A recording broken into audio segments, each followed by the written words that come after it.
Tio, seorang mahasiswa sederhana di Bandung, terjebak dalam kesulitan ekonomi hingga membuatnya hampir putus kuliah. Saat harapan mulai padam, ia bertemu Christian, teman lama yang memperkenalkannya pada Bang Rai, pria dewasa kaya yang memberi perhatian dan bantuan finansial. Dari rasa kagum, Tio perlahan tenggelam dalam hubungan yang rumit dan emosional, hingga akhirnya ia dihantui penyesalan dan konflik batin. Kisah ini menyentuh sisi gelap dan terang cinta, pilihan, serta harga sebuah kehidupan. Saksikan kisah penuh emosi ini hanya di channel Cerita Dunia Kisah Kehidupan. Jangan lupa like, komen, share, dan subscribe untuk cerita menarik lainnya. Kenangan hanyalah lukisan tanpa warna.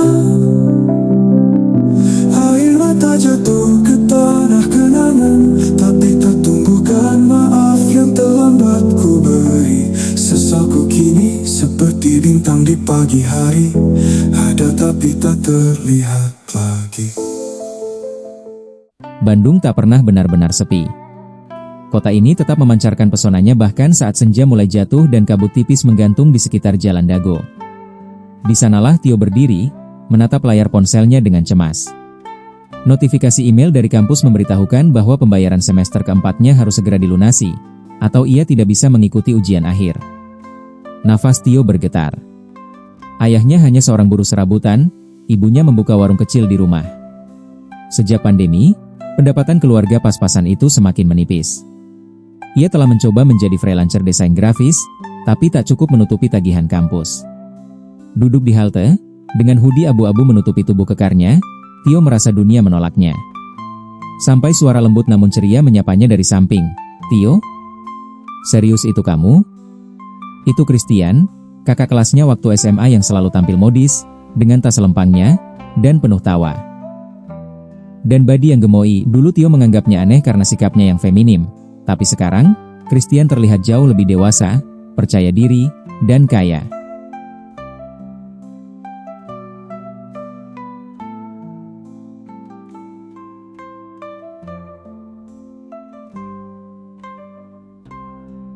Pada malam harinya, Christian mengajak Tio ngopi di salah satu kafe rooftop di kawasan Cihampelas.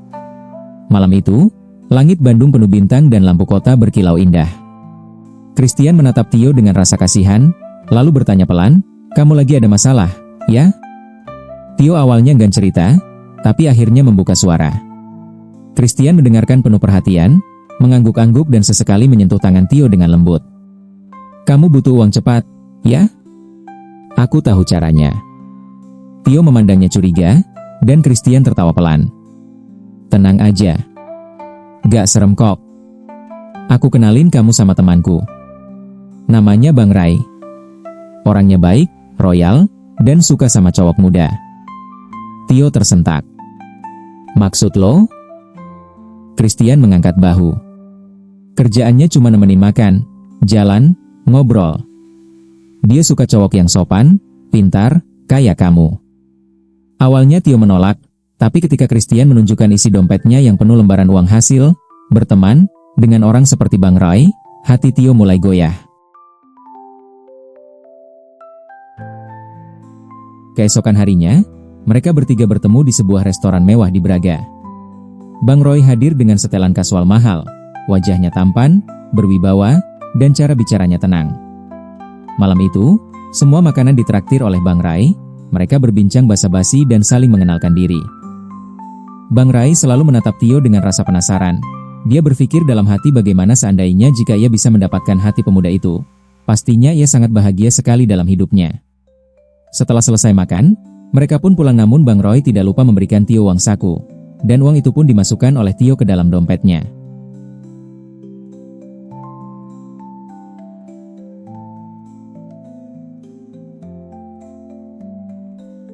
Minggu-minggu berlalu.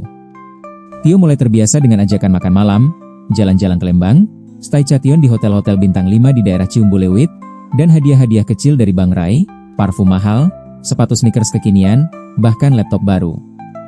Bang Roy memperlakukan Tio bak pangeran. Ia selalu menanyakan kabar, memuji Tio, bahkan mengirim pesan, "Jaga kesehatannya sayang," setiap malam. Tio mulai merasa nyaman. Walau awalnya canggung, perlahan ia membuka diri. Mereka sering tertawa bersama di taman kota, makan batagor di Jalan Burangrang, hingga naik biang lala di Trans Studio Mall. Bang Roy mengaku, seumur hidup, baru kali ini aku nemu orang sejujur kamu. Dan suatu malam, saat mereka duduk di balkon hotel dengan view kota Bandung yang gemerlap, Bang Roy menggenggam tangan Tio dan berkata pelan, "Aku suka kamu, Tio. Aku jatuh cinta." Hati Tio berdetak kencang. Ia tahu ini bukan cinta yang biasa. Ia hanya menganggap Bang Roy sebagai kakak, tapi mengapa jantungnya ikut bergetar?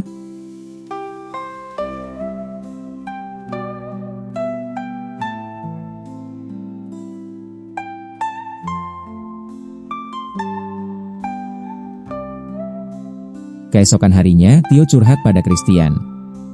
Ia merasa bersalah, merasa menjual diri. Tapi Christian hanya tertawa, "Nikmatin aja, Tio. Banyak yang pengen di posisi kamu. Dia baik, kan? Lagi pula, kamu butuh uang kuliah, kan?" Tio tak menjawab. Setiap kali ia sholat, matanya berkaca-kaca. Hatinya merasa pedih dan tersayat, ia merasa najis, merasa sangat kotor sekali. Tapi saat melihat wajah ibunya yang lelah di video call, ia tak sanggup berhenti. Hari-hari pun terus bergulir. Tio lulus semester itu. Nilainya tetap tinggi, bahkan ia diundang menjadi asisten dosen. Tapi di balik pencapaian itu, hatinya hancur. Ia bukan lagi Tio yang dulu. Ia merasa kehilangan harga diri. Namun Bang Roy masih tetap mencintainya. Tapi cintanya terasa seperti rantai halus yang membelit erat. Dan pada suatu malam di hotel yang sunyi, Tio menatap cermin dan berbisik lirih, "Sampai kapan?"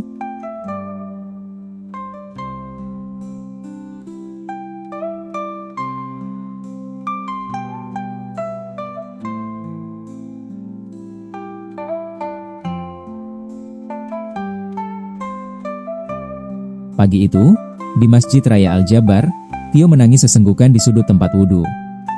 Ia tak sanggup lagi.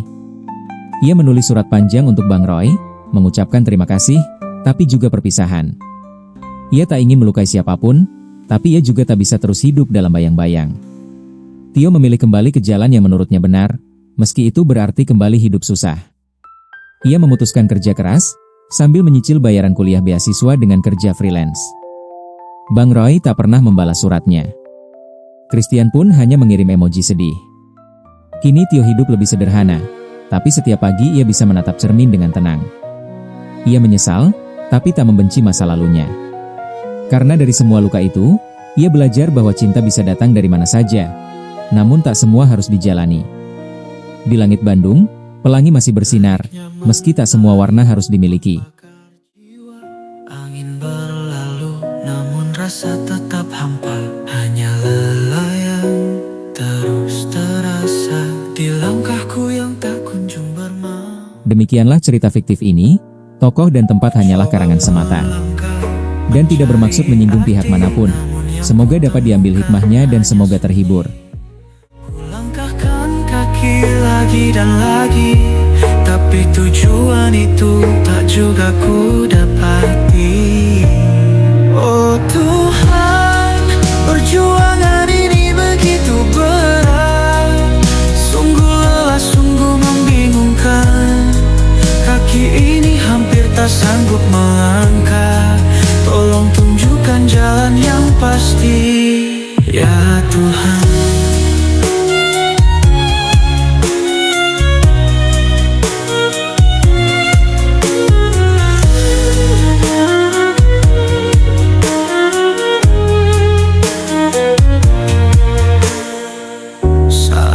Berhenti dan bersandar, ku pasrahkan semua pada yang maha benar. Berilah aku satu peluang, agar ku bisa hidup nyaman dan tenang.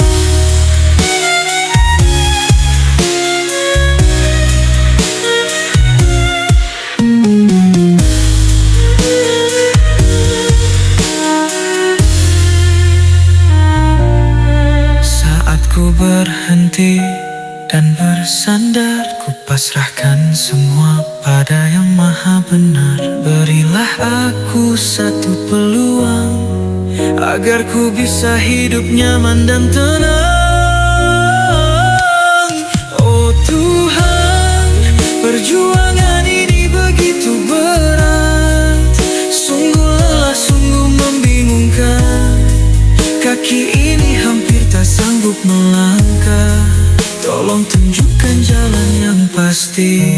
ya Tuhan. Kaki lemah, jiwa tak kuat berdiri, hati kosong, otak tak mampu berpikir lagi. Hidup ini penuh tanya yang tak terjawab. Tuhan, beri aku kekuatan untuk bangkit. Hidupku mengapa begitu sulit?